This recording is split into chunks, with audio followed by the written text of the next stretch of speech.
నమస్కారం ETV news కు స్వాగతం. జనాభా ప్రకారం లోక్సభ నియోజకవర్గాల పునర్విభజన చేస్తే దక్షిణాది రాష్ట్రాలకు తీవ్ర నష్టం వాటిల్లుతుందని తమిళనాడు ముఖ్యమంత్రి స్టాలిన్ ఆందోళన వ్యక్తం చేశారు. ఈ ప్రక్రియను ముక్త కంఠంతో వ్యతిరేకించాలని కోరారు. స్టాలిన్ సారథ్యంలో డీలిమిటేషన్ పై చెన్నైలో నిర్వహించిన సమావేశానికి 5 రాష్ట్రాలకు చెందిన 14 మంది ప్రతినిధులు హాజరయ్యారు. కేరళ సీఎం పినరయి విజయన్, పంజాబ్ సీఎం భగవంత్ మాన్, అకాలీదళ్ ప్రతినిధులు, కర్ణాటక ఉప ముఖ్యమంత్రి డీకే శివకుమార్ పాల్గొన్నారు. సీఎం రేవంత్ రెడ్డి, టీపీసీసీ అధ్యక్షుడు మహేష్ గౌడ్, బీఆర్ఎస్ నుంచి కేటీఆర్, వినోద్ కుమార్ భేటీకి హాజరయ్యారు. టీఎంసీని ఆహ్వానించినప్పటికీ ఆ పార్టీ ప్రతినిధులు హాజరు కాలేదు. డీలిమిటేషన్ వల్ల పార్లమెంట్లో దక్షిణాది రాష్ట్రాల ప్రాతినిధ్యం తగ్గితే అభిప్రాయాలు వ్యక్తం చేసే బలం కూడా తగ్గుతుందని స్టాలిన్ చెప్పారు. మన సమ్మతి లేకుండానే చట్టాలు రూపొందుతాయన్నారు. లోక్సభ నియోజకవర్గాల పునర్విభజన వేలాడుతున్న కత్తిలాంటిదని కేరళ సీఎం పినరయి విజయన్ అన్నారు. ఈ అంశంపై కేంద్రం చర్యలు సమాఖ్య స్ఫూర్తిని దెబ్బతీసేలా ఉన్నాయని ఆందోళన వ్యక్తం చేశారు. ఈ సమావేశానికి వ్యతిరేకంగా తమిళనాడు వ్యాప్తంగా బీజేపీ ఆందోళనలు చేపట్టింది. కేంద్రం ప్రతిపాదించిన డీలిమిటేషన్ను వ్యతిరేకిస్తున్నట్లు ముఖ్యమంత్రి రేవంత్ రెడ్డి చెప్పారు. చెన్నైలో డీఎంకే ఆధ్వర్యంలో జరిగిన అఖిలపక్ష సమావేశానికి హాజరైన రేవంత్ రెడ్డి కేంద్ర వైఖరిని తప్పుపట్టారు. డీలిమిటేషన్ రాష్ట్రాల మధ్య రాజకీయ అసమానత్వం తీసుకువస్తుందన్నారు. జనాభా ఆధారంగా చేపట్టే డీలిమిటేషన్ను దక్షిణాది రాష్ట్రాలు అంగీకరించవని రేవంత్ రెడ్డి చెప్పారు. ప్రస్తుతం దేశం పెద్ద సవాల్ను ఎదుర్కొంటోందని, బీజేపీ జనాభా జరిమానాల విధానాన్ని కొనసాగిస్తుందని ఆరోపించారు.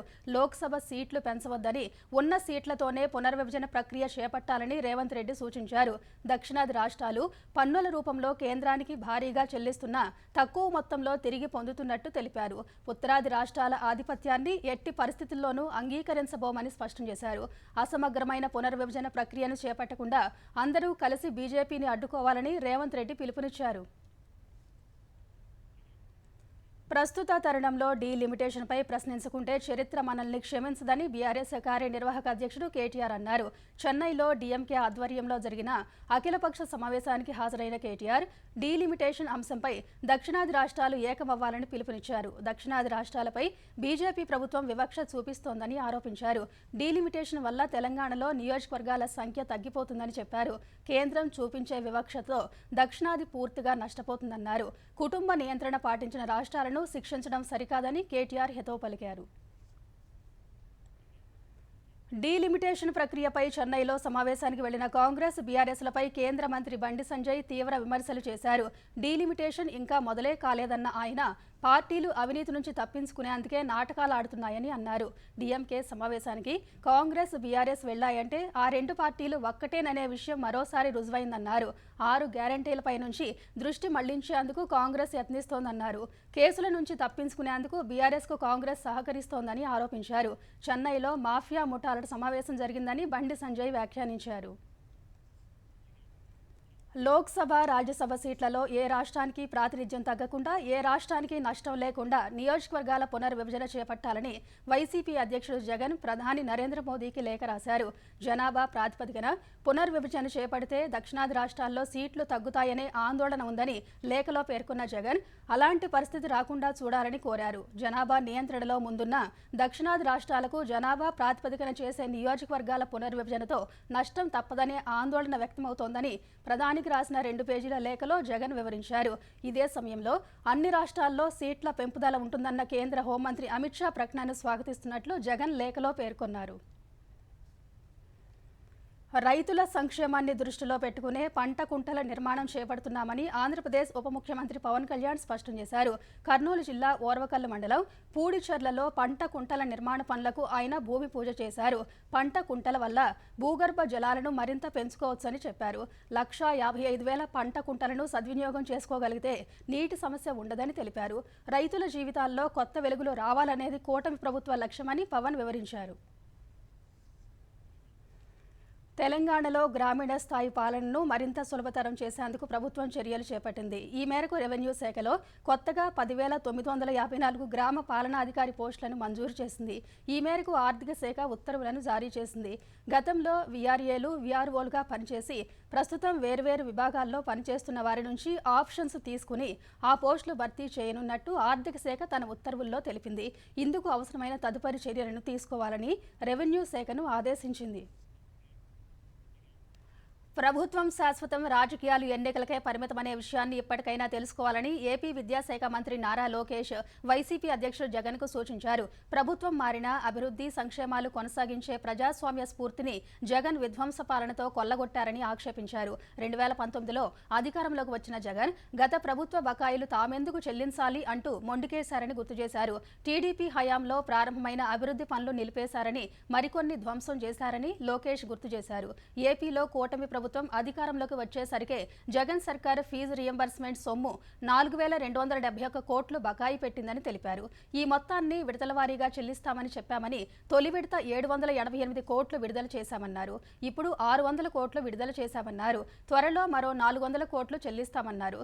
చివరి రూపాయి వరకు చెల్లించి విద్యార్థులు, తల్లిదండ్రులపై ఒత్తిడి లేకుండా చేసే బాధ్యత తమదని లోకేష్ స్పష్టం చేశారు.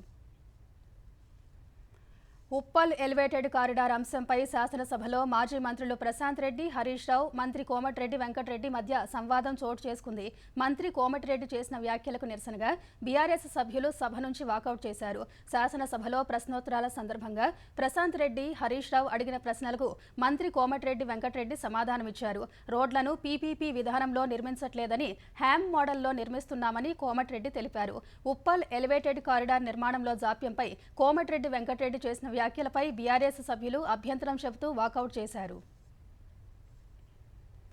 గత ప్రభుత్వం భారీగా బకాయి పెట్టడం వల్లే ఫీజు రియంబర్స్మెంట్ ఇవ్వలేకపోయామని మంత్రి సీతక్క తెలిపారు. ఫీజు రియంబర్స్మెంట్ చెల్లించని కారణంగా విద్యార్థులు ఇబ్బంది పడుతున్నారని శాసనసభ ప్రశ్నోత్తరాల సమయంలో సభ్యులు కోనమనేని సాంబశివరావు, పల్లా రాజేశ్వరరెడ్డి, పాల్వాయి హరీష్ బాబు అడిగిన ప్రశ్నలకు సీతక్క సమాధానమిచ్చారు.